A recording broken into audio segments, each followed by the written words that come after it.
I got the slide. I know what I did to myself, all right? Consistent regimen, freedom of action. Now, discipline unto itself is important, but it's not necessarily enough because you have to have discipline in your action and discipline in your thinking. So from that perspective, over the years as I've gone out and worked with clients, and I started to think about a map of the U.S., and I thought, where have I worked with clients? And I darn near cover every decent-sized city in America and some other ones as well. But I would say that everywhere I've been to over the years, I have seen people that are really excellent at what they do. And in watching what they do and how they think about things, I noticed that they follow 5 fairly consistent steps. Some of the steps are more thinking related, some are more action related, but there's these 5 steps. So suffice it to say, I'm going to make an argument that for the most part, these steps happen in America. Is that fair? In the U.S.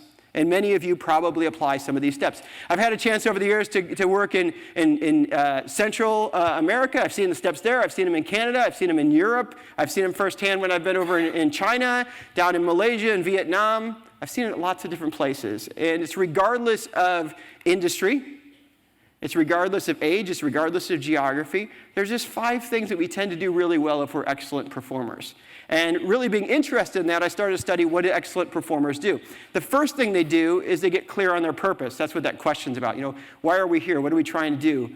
What's my purpose in my role? What's my purpose of my team? What's the purpose of our organization? Getting clear on that. Perspective is an important thing. Really being clear. You mentioned about going out and listening to your customers. This is about who do we serve and what matters to them and how well are they doing at what matters to them and what can we do to impact that or help them out along the way.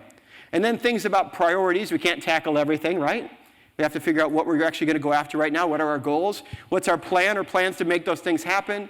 And then lastly, how well are we going to perform against these things? Because the last one is kind of where the rubber meets the road. It's the ability to say, okay, game on now. And how are we going to build trust with each other? Well, hopefully we started a while ago. Trust is something like planting a tree. When's the best day to plant a tree? Yesterday. When's the second best day? Today. When's the best day to start working on trusting relationship with somebody? Probably yesterday. Second best is today.